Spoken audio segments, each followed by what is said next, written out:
সম্মানিত সুধী দর্শক মণ্ডলী, আসসালামু আলাইকুম ওয়া রাহমাতুল্লাহি ওয়া বারাকাতুহু। প্রতিদিনের মতো আজও আপনাদের সামনে কিছু কথা উপস্থাপন করার জন্য এসেছি। আজ আমি প্রধানত আমাদের দেশের চিকিৎসা ব্যবস্থা নিয়ে কিছু কথা বলবো। তো কথাগুলো বলার আগে আপনাদের সাথে আমার এ পর্যন্ত যতটুকু ভিডিও আমি দিয়েছি,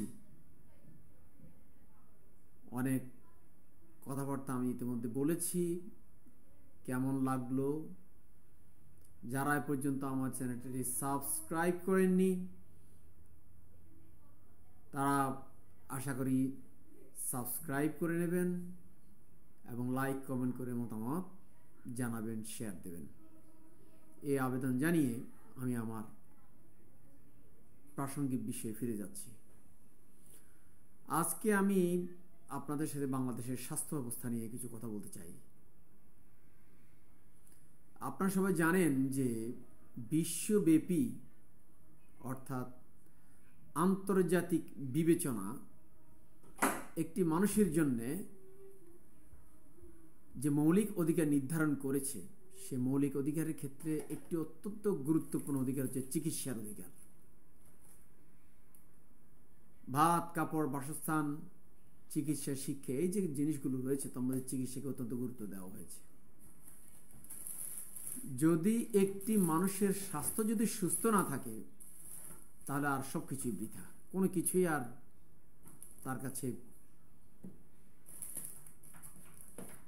স্মুথলি এগিয়ে নেওয়া, ভালোভাবে করে সম্পাদন করা কোনো কিছু সম্ভব হয় না। তাই আমাদের প্রিয় নবী হযরত মুহাম্মদ সাল্লাল্লাহু আলাইহি ওয়াসাল্লাম তিনি অত্যন্ত গুরুত্বপূর্ণ একটি হাদিস ইরশাদ ফরমান। তিনি বলেন যে একজন মানুষের জন্য সবচেয়ে বড় নিয়ামত হচ্ছে তার সুস্থতা। যে নাকি সুস্থ, যে সুস্থতা নিয়ামত অর্জন করতে পেরেছে, সে সবচেয়ে বড় নিয়ামতের অধিকারী হয়েছে। বাংলাদেশে হয়েছে কি, বাংলাদেশের মানুষ নিজ দেশের চিকিৎসার প্রতি আস্থাহীন হয়ে পড়েছে। আমরা ছোটকালে এমন অবস্থা দেখি নাই, তবে ইদানিং এই জিনিসটি অত্যন্ত প্রকট আকার ধারণ করেছে যে বাংলাদেশের মানুষ, হাজার হাজার মানুষ, লাখো মানুষ বিদেশের মাটিতে চিকিৎসা নেওয়ার জন্য দৌড়ে যাচ্ছেন। বিশেষ করে ভারতে আমাদের দেশে প্রচুর লোক চিকিৎসা নেওয়ার জন্য যান, যেটি অত্যন্ত লজ্জাস্কর বিষয়, অনাকাঙ্ক্ষিত বিষয়। একটি স্বাধীন সার্বভৌম রাষ্ট্রের নাগরিকরা এভাবে অন্য দেশে গিয়ে চিকিৎসার জন্যে কাতরাবেন, হসপিটালে বারান্দাগুলোতে গিয়ে পড়ে থাকবেন, খাওয়া দাওয়ার সমস্যা, ঘুমের সমস্যা, যাতায়াতের সমস্যা, অবজ্ঞা, অসম্মানের শিকার হবেন, যা প্রতিনিয়ত আমরা দেখতে পাচ্ছি। কিন্তু বাংলাদেশে আমরা যদি সচেতন হই, আমাদের সরকার, আমাদের জনগণ, আমাদের রাজনৈতিক দলগুলো যদি সচেতন হই, আমরা যদি আমাদের চিন্তার পরিশুদ্ধি ঘটাই, নেচার যদি পরিবর্তন করি, তাহলে অবশ্যই আমাদের দেশে একটি আকর্ষণীয় এবং পারফেক্ট চিকিৎসা ব্যবস্থা দাঁড় করানো সম্ভব। বাংলাদেশের সে ধরনের সকল উপাদানই রয়েছে, কিন্তু সে উপাদানগুলোকে সমন্বিত করে প্রয়োজনীয় ব্যবস্থা গ্রহণ করতে পারলেই আমাদের এটি সম্ভব হবে। আমি আপনাদের কাছে আজকে যে কথাটি বলতে চাই, বাংলাদেশে চিকিৎসার ক্ষেত্রে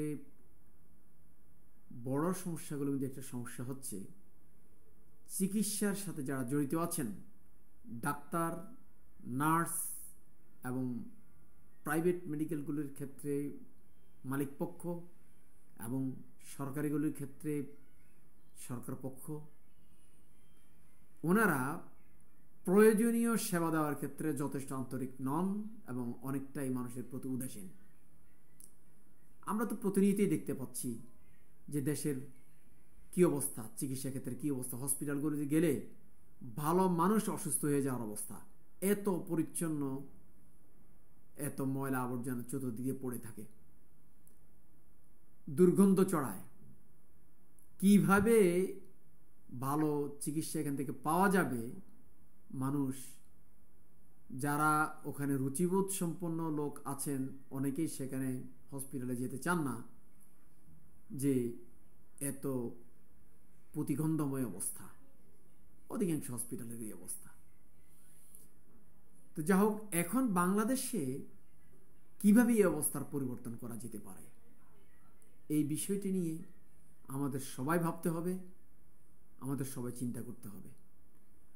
আমাদের চিকিৎসা ক্ষেত্রে যে সমস্যা আছে, এই সমস্যার মধ্যে প্রধান সমস্যা হচ্ছে আমাদের সার্বিকভাবে জনগণের যে অনুপাত এবং তার সাথে ডাক্তারের যে অনুপাত, বড় ফারাক।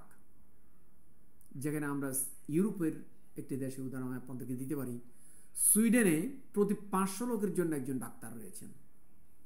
বিশ্বের উন্নত দেশগুলোর মধ্যে প্রায় দেশে এই অবস্থা।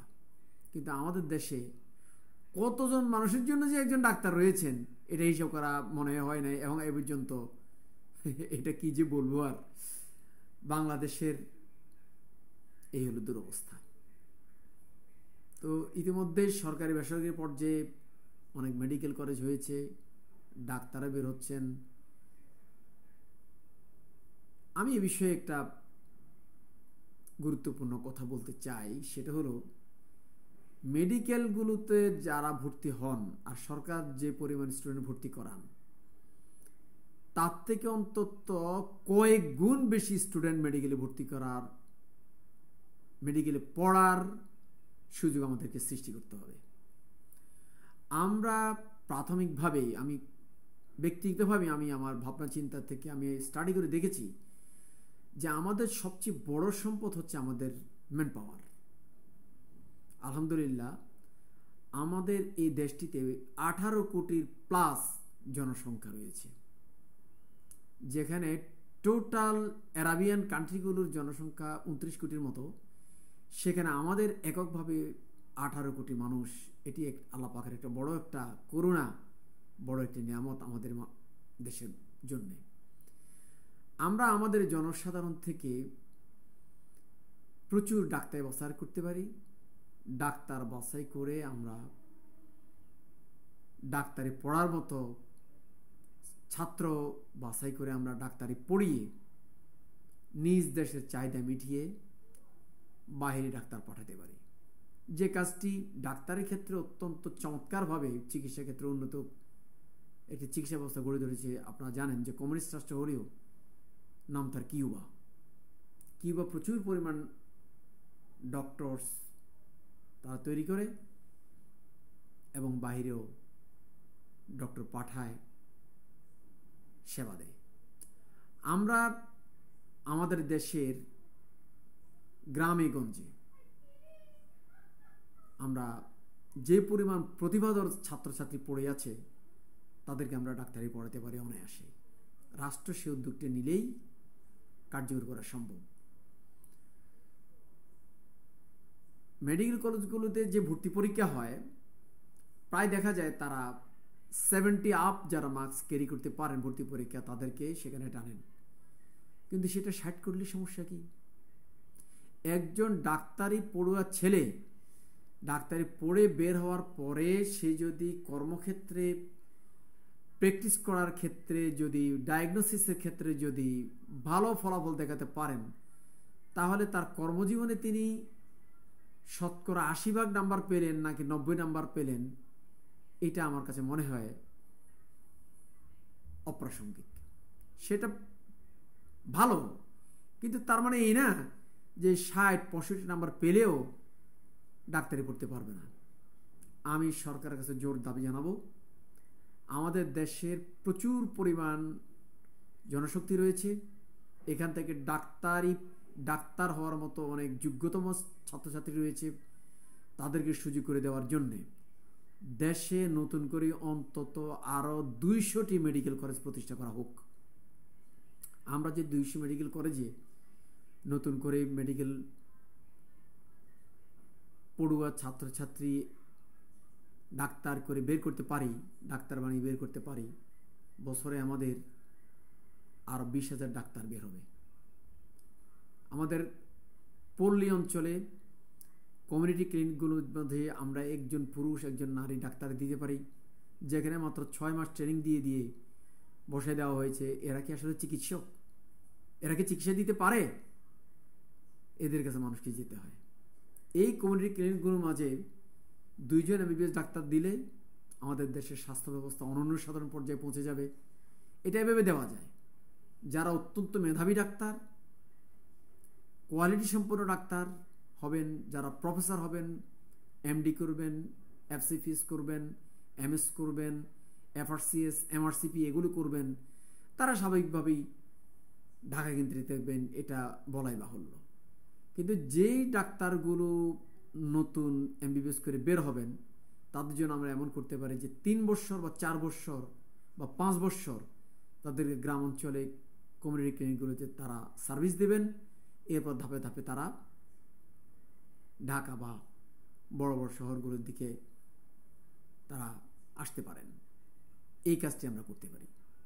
এভাবে আমরা এই করতে পারি যে মেডিকেল কলেজগুলিতে পড়ার সময় যখন স্টুডেন্টরা চান্স পাবেন, ভর্তি হতে যাবেন, তাদের থেকে এক ধরনের কমিটমেন্ট আমরা আদায় করে নিতে পারি যে মেডিকেল পড়া শেষ করার পরে তারা সরকারি চাকরি দাবি করতে পারবেন না।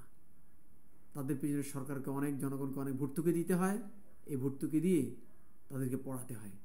সুতরাং জনগণের প্রতি তাদের দায় দায়িত্ব আছে, এটা তাদের মাথায় দিতে হবে। এই বিষয়গুলো আমরা করতে পারি, আলোচনা পর্যালোচনা করে সরকার সার্বিক ডিসিশন নিয়ে অন্তত আরও 200 মেডিকেল কলেজ প্রতিষ্ঠার উদ্যোগ নিতে পারেন। প্রচুর পরিমাণে ডাক্তার আমরা নিজ দেশে তাদেরকে কর্মসংস্থানের পাশাপাশি আমরা মধ্যপ্রাচ্য সহ বাইরের দেশগুলোতে আমরা ডাক্তার পাঠাতে পারি। একজন ডাক্তার প্রচুর রেমিটেন্স পাঠাতে পারবেন, যেখানে আমরা অদক্ষ শ্রমিক পাঠাচ্ছি 1000, 2000, 5000 অদক্ষ শ্রমিক যা পাঠাবে, অল্প কয়েকজন ডাক্তার তার থেকে অনেক বেশি রেমিটেন্স বাংলাদেশে পাঠাতে পারে। এই বিষয়টি আমরা ভেবে দেখব সবাই, বিশেষ করে আমাদের সরকার এই বিষয়টি ভেবে দেখবেন, এই আশাবাদ ব্যক্ত করে আমি আমার বক্তব্য এখানে শেষ করছি। আসসালামু আলাইকুম ওয়া রাহমাতুল্লাহি ওয়া বারাকাতুহু।